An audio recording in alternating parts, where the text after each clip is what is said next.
Pendientes, como decimos, del presidente francés Emmanuel Macron en un momento de máxima tensión en Europa, una semana marcada además por las dos reuniones que han tenido lugar en París a petición del presidente francés, reuniendo primero a los aliados más cercanos, a países europeos, luego incluso países de la OTAN como por ejemplo Canadá. Macron y Starmer la semana que viene, como saben, viajarán hacia Washington en una reunión clave con el presidente de Estados Unidos, con Donald Trump, buscando el apoyo de Washington, el apoyo de Estados Unidos por uno de los planes que tienen tanto Francia como Reino Unido, este envío de tropas que se lleva barruntando, se lleva negociando durante el último año y que se puede materializar en las próximas semanas, eso sí, siempre con el favor del presidente de Estados Unidos, Donald Trump. Vamos a escuchar ya al presidente francés, escuchamos a Emmanuel Macron, preguntas y respuestas sobre Ucrania. Comme je vous l'ai dit, je commençais par là, mais vous m'avez apparemment pas entendu au début de l'échange. Au fond, les cartes disent parfois mieux que beaucoup de choses. Cette carte, c'est celle en effet de l'Ukraine. Vous la voyez. Les zones assurées, ce sont celles que la Russie a conquises dès 2014. C'est sa première guerre d'agression. Ensuite, on a eu les accords de Minsk. La France, d'ailleurs, a été chargée de son suivi avec l'Allemagne. Et ça a été un cessez-le-feu, des discussions politiques. Et nous espérions, et nous avons vraiment produit beaucoup d'efforts pour que les choses se stabilisent. Et ce qui s'est passé, c'est qu'en février 2022, lundi, ça fera 3 ans jour pour jour, la Russie a lancé une guerre d'agression. Elle avait massé des troupes tout au nord et à l'est de l'Ukraine, des centaines de milliers d'hommes, et elle a envahi. Elle est d'ailleurs descendue jusqu'à Kiev, on l'a oublié aujourd'hui. Février 2022, la Russie nous dit on va mener une opération spéciale, ça durera 3 semaines, on va envahir l'Ukraine. Alors 3 ans après, c'est un échec de la Russie, parce qu'elle ne l'a pas fait. Elle a commis le pire et des crimes de guerre terribles à Boutcha, mais l'Ukraine, par la bravoure de ses soldats, son organisation a complètement repoussé au nord du pays. Et depuis 3 ans, on a en effet la guerre dans cette zone que vous voyez, qui est en rose un peu plus foncé. Et ce qui est limité en jaune là, eh bien, c'est ce que la Russie veut conquérir en quelque sorte. Et donc vous voyez que depuis 3 ans, c'est sur un petit, au fond, théâtre de jeu que les choses se passent. Mais cette guerre est terrible parce qu'elle fait depuis 3 ans, en ce moment même, environ 1000 morts par jour sur le théâtre d'opération. 1000 morts par jour, de part et d'autre. Ce qui fait 1000 morts et blessés par jour, de part et d'autre. Ce qui fait que depuis le début de cette guerre d'agression lancée par la Russie, on a environ 1 million de morts et de blessés au total. Donc le bilan humain, vous le voyez, est colossal. Alors nous, dès le début, qu'est-ce qu'on a fait ? On a sanctionné la Russie parce qu'elle a lancé cette guerre d'agression, elle ne respectait pas le droit international, elle nous menaçait. On a tout de suite réagi dès le lendemain. Et puis on a aidé l'Ukraine. Mais on s'est toujours donné une règle, aider l'Ukraine à résister, mais nous ne sommes pas partis de cette guerre et on ne veut pas d'escalade. Depuis 3 ans, cette situation est là. L'Ukraine a formidablement résisté, mais la situation est évidemment très préoccupante. Quel est notre objectif ? Une paix durable et solide. Une paix parce que vous le voyez bien, ça ne peut pas durer. Et en quelque sorte, l'Ukraine ne peut pas reconquérir par la voie militaire ses territoires. Et la Russie ne peut pas, par une voie militaire, aller beaucoup plus loin. Et le bilan humain est énorme. Et donc nous, notre objectif, c'est d'avoir la paix, mais une paix durable, c'est-à-dire une paix qui permet à l'Ukraine d'être stable, d'avoir des garanties de sécurité, d'avoir le droit international qui est reconnu, une paix qui soit négociée par les Ukrainiens, et comme on le voudrait pour nous-mêmes si ça nous arrivait, un plan de reconstruction, etc., etc. En même temps que la Russie a fait tout cela, elle s'est réarmée. Plutôt, elle a accru son armement. Et ça, c'est quelque chose qui s'est accéléré dans les dernières années. Elle a produit un effort de guerre considérable, ce qui fait que la Russie aujourd'hui, elle investit dans la production des armements 10% de son produit intérieur brut. Nous, en France, c'est 2%, et on a quasiment doublé notre budget depuis que je suis là. Donc vous voyez l'effort qui est produit, c'est beaucoup plus que tous les autres pays, et c'est à nos frontières, aux portes de l'Europe. Donc c'est une menace en soi, et la Russie, pour vous donner là aussi quelques chiffres, mais elle a des capacités aujourd'hui qui se sont développées, et qui sont considérables. Je vous mets là les chiffres du ministère des Armées, mais je peux vous les dire. C'est 1 300 000 hommes, 8 000 blindés, 1 200 avions de combat, 900 hélicoptères. Et elle continue de produire. Ce qui fait qu'au-delà du théâtre ukrainien, la Russie est une menace pour les Européens si elle continue à être aussi prédatrice. Et en fait, elle l'est. Parce que ces dernières années se sont multipliés les assassinats d'opposants politiques, les actes terroristes sur le sol européen, chez les Britanniques par exemple, des menaces qu'on appelle hybrides, c'est-à-dire pousser des migrants à la frontière pour déstabiliser un pays, ce qui a été fait ces derniers mois encore à la frontière avec la Pologne, des attaques cyber massives à peu près partout en Europe, des manipulations d'élections comme en Roumanie. Et puis la Russie, elle a changé de posture ces dernières années parce qu'elle a accru sa menace à notre égard. Je vais vous donner deux choses très simples qui ont été impensables il y a même 3-4 ans. Elle a décidé ces derniers mois, sur le front ukrainien, d'impliquer plusieurs milliers de soldats nord-coréens. Et ça, c'était impensable pour nous, mais c'est arrivé. Et donc, elle a de fait mondialisé ce conflit. Et puis autre chose, elle a accru sa coopération avec l'Iran. Parce que l'Iran lui a donné des drones, des instruments pour se battre, qu'on voit sur le théâtre ukrainien. Et en même temps, elle a aidé l'Iran à s'équiper, s'armer, et elle a aidé l'Iran dans son programme nucléaire. Et ça, c'est très grave pour notre sécurité et la sécurité de beaucoup de nos amis. Donc au total, une guerre terrible, c'est la responsabilité de la Russie. Une Russie qui a accéléré son réarmement et son agressivité, qui est une menace pour nous. Et qu'est-ce qui s'est passé ces derniers mois? Notre premier allié, plus puissant de notre alliance, qui est l'organisation transatlantique Nord, l'OTAN, eh bien, a dit pendant sa campagne, c'est ce qu'a fait le président Trump, cette guerre est terrible, elle est ridicule, je vais la régler en 24 heures. Et donc la crainte de tous à ce moment-là, ça a été de dire, c'est la régler en 24 heures, si c'est abandonner l'Ukraine, c'est terrible pour nous. Pourquoi? Parce que ça veut dire que le droit international n'est plus respecté sur notre continent, ça veut dire que c'est une défaite stratégique vis-à-vis de la Russie, pour les Européens et pour les Américains, et ça veut dire que la Russie prendrait en plus possession d'une grande armée de l'Europe, l'Ukraine, et puis pourrait aller encore plus loin et serait inarrêtable. Qu'est-ce qu'on a fait? On a essayé d'agir diplomatiquement. Dans ce bureau même d'où je vous parle, au mois de décembre dernier, j'ai reçu le président Trump et le président Zelensky pour qu'ils puissent se parler et pour convaincre le président Trump en lui disant « on veut la paix, on pense comme vous, mais cette paix, en fait, il faut qu'elle soit durable et qu'elle prenne en compte donc les intérêts des Ukrainiens et des Européens, parce que nous sommes vos alliés, parce que vous ne pouvez pas être faible à l'égard de la Russie. » On a beaucoup travaillé entre Européens, entre alliés, avec aussi le Canada, la Norvège, l'Islande et plusieurs autres, et on a essayé justement comme ça de bâtir des propositions. Il y a eu une accélération ces dernières semaines. Reprise des contacts directs entre la Russie et les États-Unis d'Amérique, des propos qui ont parfois inquiété, un doute sur le soutien durable des États-Unis à cette alliance et à sa présence en Europe. Tout ça a beaucoup inquiété les Européens et a créé du trouble, il faut bien le dire. Et c'est pour ça que nous nous sommes activés, que j'ai réuni ici plusieurs Européens dès lundi, que j'ai parlé à tous les autres Européens, des non-Européens aussi alliés, je vous le disais, les Canadiens, les Norvégiens, les Britanniques évidemment, les Islandais, et que j'ai ces derniers jours ainsi consolidé les choses, et puis parlé aussi à plusieurs reprises, et au président Trump, et au président Zelensky, que j'aurai d'ailleurs tout à l'heure à 20h. Et au fond, quel est notre objectif? Il est très simple. Premièrement, on doit tout faire pour remettre en quelque sorte la discussion sur le bon rail. Et au fond, nous voulons la paix, mais on ne veut pas un cessez-le-feu qui soit une capitulation de l'Ukraine, parce que ça c'est dangereux, et ça on sait que ça conduirait à une Russie qui va plus loin, on l'a déjà vécu. Moi je l'ai vécu, j'ai eu à le suivre. Donc on veut les conditions, une pression suffisante, une exigence à l'égard de la Russie et de l'Ukraine pour qu'on ait une paix durable, qui soit compatible avec le droit international, qui ne soit pas négocié sans les Ukrainiens, parce que c'est pour eux, où les Européens soient autour de la table, parce que c'est notre sécurité collective, et qui nous donne des garanties solides pour l'avenir. 2, nous, Européens, on doit augmenter notre effort de guerre. Pourquoi?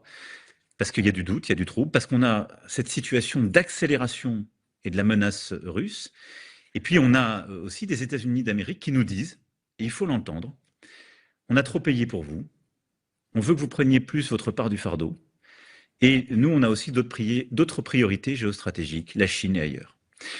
Et donc là-dessus, on peut en quelque sorte s'entendre avec les Américains. Alors nous, Français, en vérité, on l'a déjà fait, on est l'armée la plus efficace d'Europe. On a beaucoup réinvesti, comme je vous l'ai dit, ces dernières années, depuis que je suis président. Puis on a fait des choix historiques. Nous, on a la dissuasion nucléaire, ce que n'ont pas les autres en Europe. Les Britanniques l'ont avec nous, mais ils sont plus dépendants des Américains. Et nous, dans toutes les capacités du jeu, on est vraiment indépendants. Mais nos partenaires européens ont progressivement réinvesti ces dernières années, mais pour beaucoup, dépendent encore des Américains. Et donc, au fond, premier objectif, bien négocier pour une paix durable en Ukraine et défendre nos intérêts. Deuxième objectif pour nous-mêmes, eh bien, on doit monter la posture, on doit dépenser davantage, mieux, en Européens ensemble, et prendre très rapidement des décisions au niveau national et européen pour avoir une Europe plus autonome, plus forte, parce que c'est notre sécurité qui est en jeu. Voilà, ça c'est l'objectif du moment, des prochains jours pour l'Ukraine, mais dès maintenant, on doit accélérer. Ce qui fait que, et c'est pour ça que je voulais aussi que les forces politiques soient conscientes de cela, je voulais vous en parler, on va avoir eh bien, des initiatives diplomatiques à prendre, un plan à vraiment concevoir avec les Ukrainiens, avec l'ensemble de nos partenaires européens et alliés. C'est ce plan qu'on va discuter aussi avec les Américains pour essayer de bâtir cette paix solide et durable avec les Ukrainiens autour de la table. Pendientes de las palabras del presidente francés Emmanuel Macron hablando sobre el conflicto en Ucrania. Ojo a lo que acaba de publicar ahora mismo el presidente ucraniano Volodymyr Zelensky. Recula tras la presión máxima ejercida por Donald Trump, el ultimátum diciendo dónde está el dinero. Elecciones ya en Ucrania. Has hecho un pésimo trabajo. Estos eran los mensajes de Donald Trump. Hoy, como saben, estaba el enviado especial para Ucrania, estaba Keith Kellogg. Tras una rueda de prensa que se ha cancelado, ha habido todo tipo de rumores. Pues ahora mismo Volodymyr Zelensky en sus redes sociales dice que ha tenido una reunión productiva con Kellogg. Dice: agradezco a Estados Unidos toda la ayuda y el apoyo bipartidista a Ucrania y al pueblo ucraniano. Es importante para nosotros que se sienta la fuerza de Estados Unidos. Dice que han tenido una conversación detallada sobre la situación en el campo de batalla, sobre cómo devolver a los prisioneros y sobre garantías de seguridad efectivas. Desde el primer segundo de esta guerra, dice Zelensky, Ucrania ha buscado la paz. Debemos y podemos garantizar que la paz sea fuerte y duradera para que Rusia nunca pueda regresar a la guerra. Ojo con esto, es la noticia, es lo importante. Ucrania está lista para un acuerdo de inversión y seguridad sólido y efectivo con el presidente de los Estados Unidos. Hemos propuesto la forma más rápida y constructiva de lograr resultados. Nuestro equipo está listo para trabajar las 24 horas del día, los 7 días de la semana. El éxito nos une a todos. Las relaciones entre Ucrania y los Estados Unidos benefician a todo el mundo. Reunión de Keith Kellogg, el enviado especial de Donald Trump para Ucrania, con Volodymyr Zelensky, que al parecer se salda con acuerdo, al menos muy cerca de un acuerdo. Zelensky recula tras los ultimátums del presidente de Estados Unidos. Ahora dice que está listo para firmar un acuerdo de seguridad con Donald Trump. Protagonista de las últimas horas, Volodymyr Zelensky, también Emmanuel Macron, que también viaja la próxima semana para Washington. Escuchamos ya de nuevo al presidente francés. Des moments où notre dépendance nous coûtait, on l'a vécu depuis 2022, où il y a quand même eu un sursaut européen sous présidence française, à Versailles en particulier, au sommet qu'on avait fait. On rentre dans une nouvelle ère. On n'est plus sûr d'avoir ce qu'on appelle les dividendes de la paix, ce que nos aînés, nos grands-parents ont eu. C'est-à-dire un monde en paix où on pouvait, en quelque sorte, réfléchir pour nous-mêmes dans un monde où il n'y avait plus de risque. Le risque est là. Et donc, ce qui veut dire que nous, Français, on a une armée forte. Je vous l'ai dit, c'est la plus efficace d'Europe. Et on y a passé beaucoup d'énergie, de temps, et on y a mis beaucoup d'argent ces dernières années. Et on a des femmes et des hommes extraordinaires qui sont engagés. Mais on rentre dans un moment où on va devoir, en quelque sorte, avoir encore plus de force d'âme et lever la posture en raison de tous ces risques. On va devoir réinvestir encore plus, Français et européens. Et on va devoir renforcer notre défense et notre sécurité. Ce n'est pas que les armées, c'est renforcer notre sécurité cyber, renforcer notre sécurité sur nos réseaux sociaux, nous protéger des interférences et des attaques, renforcer en quelque sorte notre force d'âme comme nation et nous consolider. Et le faire pour nous-mêmes en tant que Français, et le faire en solidarité avec les Européens parce qu'on partage les mêmes intérêts de sécurité. Et être ce pilier européen fort au sein de l'Alliance transatlantique qui, j'espère, restera unie. Mais c'est une nécessité. Voilà, je sonne un peu le tocsin ce soir, c'est pour ça que je voulais vous parler et puis répondre à toutes vos questions, parce que j'ai la conviction qu'on rentre dans une ère nouvelle. Et elle va nous imposer des choix. Et donc on va devoir aussi revisiter nos choix budgétaires, nos priorités nationales dans ce monde qui commence. Je vais maintenant plutôt répondre à vos questions. Je voulais un peu cadrer les choses et vous donner à la fois les informations et ma lecture des choses. Je vais maintenant répondre aux questions qui m'arrivent et que je reçois. Alors, j'ai Wekche sur TikTok qui met « Est-ce vrai, d'après le chef d'état-major, si jamais la guerre était déclarée, chaque Français de 25 à 60 ans doit obligatoirement rejoindre l'armée ?» Non, c'est faux. Ça, c'est une fake news, comme on dit en bon français. Je ne sais pas d'où ça sort, mais le chef d'état-major, je le vois tous les jours. Il était ce matin, à ma demande, il a fait un briefing aux forces politiques. Et il n'a jamais dit ça. Nous avons ce qui s'appelle une armée de métier, avec des femmes et des hommes qui sont entraînés, aguerris. On a des équipements très sophistiqués. On a la dissuasion nucléaire. Et donc, si le pire devait advenir et que nous étions menacés, c'est absolument pas ce qui se passerait. J'ai ensuite GAB sur TikTok. Monsieur le Président, sommes-nous réellement prêts à agir si la Russie vient à devenir agressive avec l'Europe tout entière? Alors, c'est une bonne question. C'est évidemment celle qui est derrière tout ce qu'on est en train de faire. Je vais vous dire, la Russie, elle est déjà agressive avec l'Europe tout entière. Ça a commencé, ça s'est intensifié. Et c'est ça ce que je vous disais. Je vous disais, elle aide l'Iran, qui est une menace. Elle met des soldats nord-coréens sur le sol européen. Elle a une armée très forte. Elle nous attaque sur l'information, le cyber, la migration, mais j'aurais pu citer d'autres choses. C'est une menace dans le spatial. Elle a eu des actions très agressives dans le spatial. Elle nous déstabilise, elle attaque nos intérêts en Afrique. Elle nous provoque, elle nous teste en mer comme dans les airs. Et elle a cet effort de guerre que j'évoquais. Donc oui, elle est déjà en quelque sorte dans ce qu'on appelle une guerre hybride. C'est-à-dire qu'elle nous attaque, nous teste, nous conteste dans à peu près toute la gamme du jeu. Si elle devait monter, d'abord, nous Français, ne l'oubliez jamais, nous avons la dissuasion nucléaire. Et donc, ça repose sur vraiment les armes de la dissuasion, c'est-à-dire qu'on a des capacités autonomes. En tant que chef des armées, j'ai la responsabilité de celle-ci avec une doctrine qui est établie et je regarde les intérêts vitaux de notre pays. Et donc ça dissuade normalement les attaques de la part de pays qui seraient trop agressifs avec nos intérêts nationaux. Mais évidemment, la Russie peut tout à fait décider demain d'attaquer, d'être plus agressif, surtout s'il devait y avoir une mauvaise paix en Ukraine ou une défaite. À coup sûr, elle irait provoquer d'autres pays européens, membres de l'Union européenne ou pas. À ce moment-là, nous aurions à réagir. Alors oui, nous sommes prêts, c'est tout le sens de l'effort qu'on fait dans le cadre de l'OTAN. On a d'ailleurs des forces qui sont prépositionnées un peu partout. Et la France est dedans. Je montre cette petite carte avec nos efforts. On a 2000 soldats, au moment où je vous parle, on a 2000 soldats dans l'OTAN et qui sont prépositionnés sur ce front de l'Est. Et il y a évidemment, ça c'est la contribution des Français, en particulier en Roumanie où j'ai décidé qu'on se déploie dès février. Mais il y a toutes les forces alliées, beaucoup de forces américaines d'ailleurs qui sont là-bas. Et donc oui, nous sommes organisés pour riposter et tous ces pays et les Européens et les alliés sont forts. Et ils sont forts parce qu'on a monté la posture et parce qu'on a notre allié américain aussi, il faut le dire, qui représente à peu près un tiers de cet effort. Et ce qu'il nous dit, c'est « j'ai besoin que vous preniez davantage ». Et donc à court terme, on sait le faire pour nous-mêmes à coup sûr, pour les Européens à nos frontières de l'Est, oui, parce qu'on a aussi le soutien américain. Et il faut qu'on ait une stratégie à 5-10 ans qui est, nous, Européens, de faire davantage pour décharger les Américains, en quelque sorte, de cette part du fardeau et être encore plus autonomes. Mais la réponse est oui. On sait faire et on est prêt.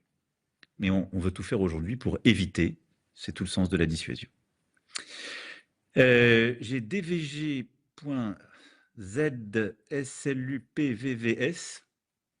sur TikTok qui m'écrit « Bonjour, est-ce que ce conflit peut aller jusqu'à la 3e guerre mondiale ?»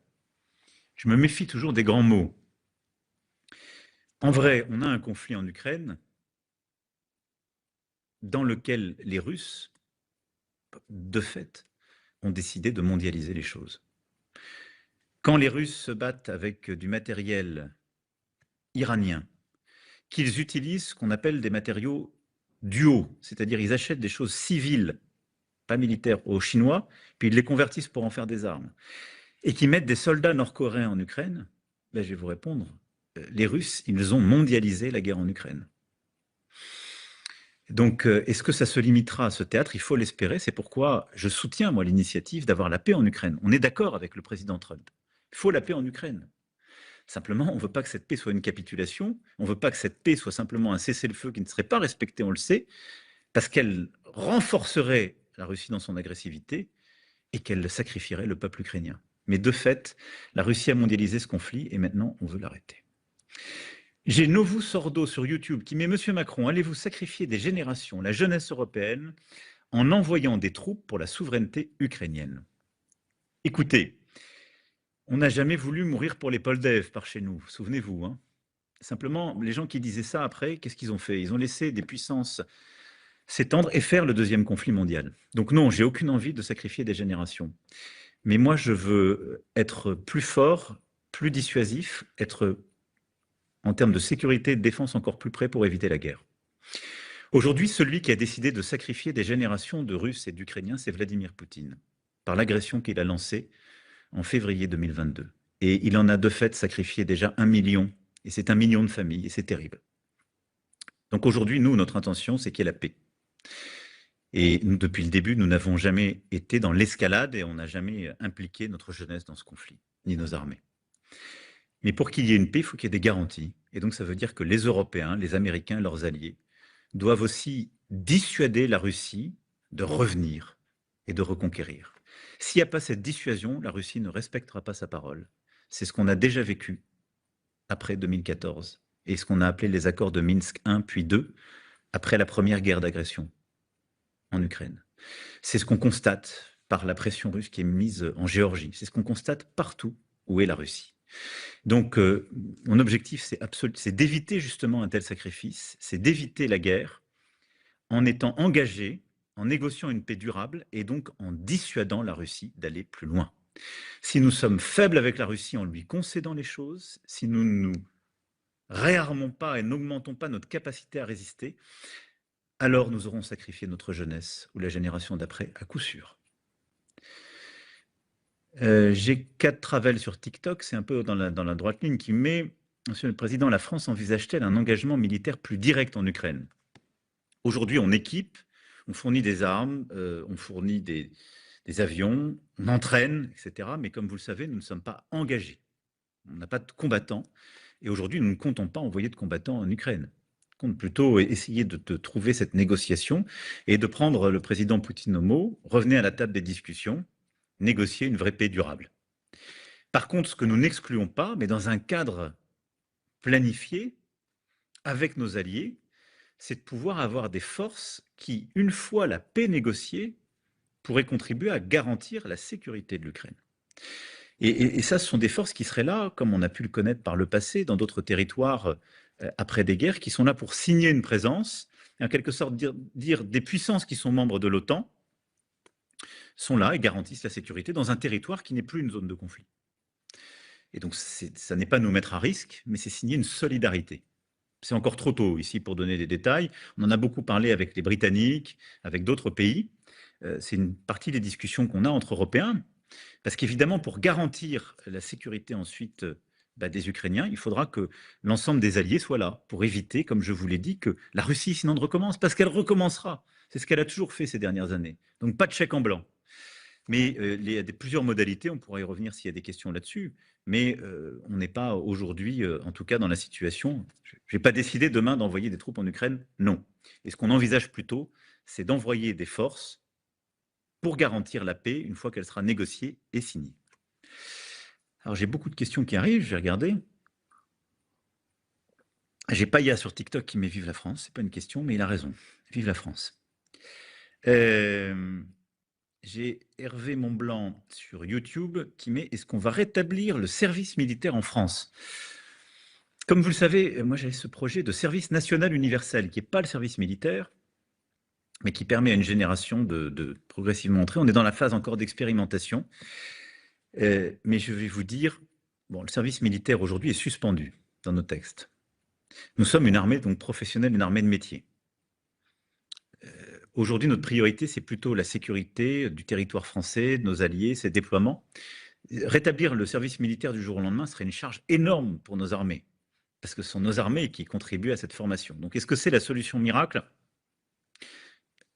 En vrai, pas tellement. Par contre, réfléchir autour de ça, je vois bien l'idée qu'il y a derrière, et moi je tourne autour depuis plusieurs années, former notre jeunesse, consolider le pacte entre la nation et ses armées, nous assurer que notre jeunesse, en tout cas, est formée à plus de ce qu'on appelle la résilience, à une capacité à résister à la menace, est consciente de tout ce qu'on se dit depuis tout à l'heure, je pense que c'est un enjeu énorme.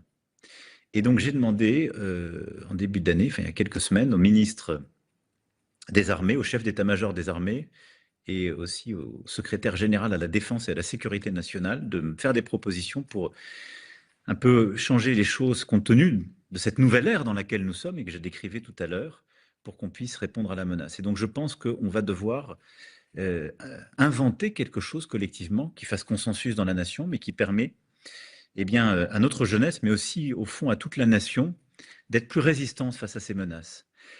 Et ça, c'est une conviction profonde que j'ai acquise ces dernières années et ces derniers mois. C'est qu'au fond, la sécurité et la défense nationale sont bien évidemment nos armées, des capacités militaires, des technologies, dans tous les domaines, des sous-marins au spatial. Mais c'est nous, c'est vous. Et surtout dans des démocraties. Et donc, si nous n'avons pas les anticorps, en quelque sorte, pour résister, pardon, c'est mon horloge qui sonne, si nous n'avons pas des anticorps pour résister à la menace, on peut devenir très vulnérable. Et ça, c'est une vraie fragilité de nos démocraties. Parce que vous vous informez, je suis en train de le faire sur des réseaux sociaux. Ces réseaux sociaux, d'abord, ils sont détenus par des grandes plateformes américaines. Alors, les Américains sont nos alliés. Enfin, parfois, ils ont des choix qui ne sont pas les nôtres. Et c'est aussi pour ça que je me bats pour qu'on ait la transparence des algorithmes, parce qu'ils peuvent pousser des contenus et qui peuvent ne pas nous aider et qui sont peut-être pas transparents et justes. Donc ça, c'est un enjeu stratégique. 2, on a une propagande, et en particulier les Russes et plusieurs autres envoient sur nos réseaux sociaux, en particulier au moment des élections, sur des faux comptes utilisant l'intelligence artificielle, énormément de messages. Et ils créent ce qu'on appelle de la volumétrie et ils vous bombardent d'informations, parfois totalement fausses, mais qui prennent une proportion extraordinaire. On l'a vu d'ailleurs à plusieurs occasions. Dès qu'il y a une information qui peut affaiblir la France, c'est démultiplié par 100, par 1000 par les Russes et leurs fermes à trolls. On le voit en Afrique, où ils utilisent parfois d'ailleurs énormément de fausses informations pour retourner la tête des jeunes et moins jeunes. On le voit d'ailleurs chez nous, la fameuse péripétie des punaises de lit. Il y avait des faits véritables qui étaient maîtrisés, mais elle a pris une volumétrie folle et ça a été signé, c'était des attaques russes. Tout ça pour vous dire que dans des démocraties, il y a un enjeu de pouvoir qui est l'espace d'information. Ça touche les citoyens, ça touche les jeunes, ça touche donc les décideurs publics, ça peut toucher aussi nos militaires. Et donc on a besoin de protéger nos infrastructures d'information et quand même de démêler le vrai du faux, de mieux nous protéger. Et on a besoin de mieux former nos élèves, nos enfants à l'esprit critique et en quelque sorte préparer nos jeunes et moins jeunes à avoir en effet l'esprit critique pour être autonome, pour avoir du jugement face à en particulier ces fausses informations.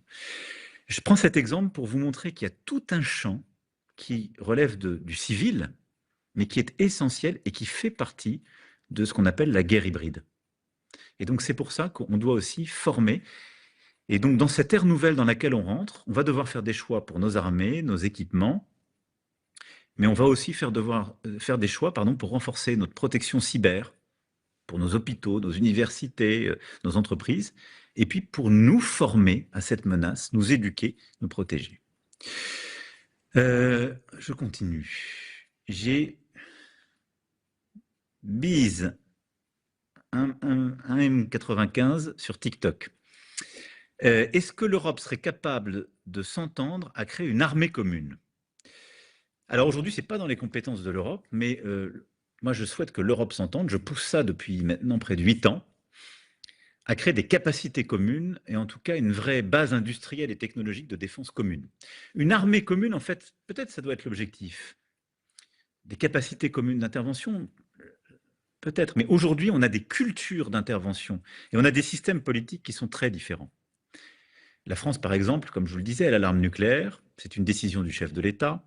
On a une capacité à réagir très vite par une décision du chef de l'État et ensuite une validation au Parlement, mais qui vient ensuite. On a des systèmes très différents des autres pays européens. Et donc, est-ce qu'on peut du jour au lendemain faire une armée unie? Ce sera très dur. Est-ce qu'il y aura un consensus? Aujourd'hui, je ne pense pas. Par contre, nous avons besoin de renforcer très fortement un pilier européen de défense et de sécurité. Et c'est ça ce qu'on est en train de faire. Et au fond, de garder ce que l'OTAN nous apporte. L'OTAN, elle nous apporte ce qu'on appelle l'interopérabilité. On travaille ensemble. Une capacité commune à dissuader, parce qu'on a l'ensemble des alliés, c'est large.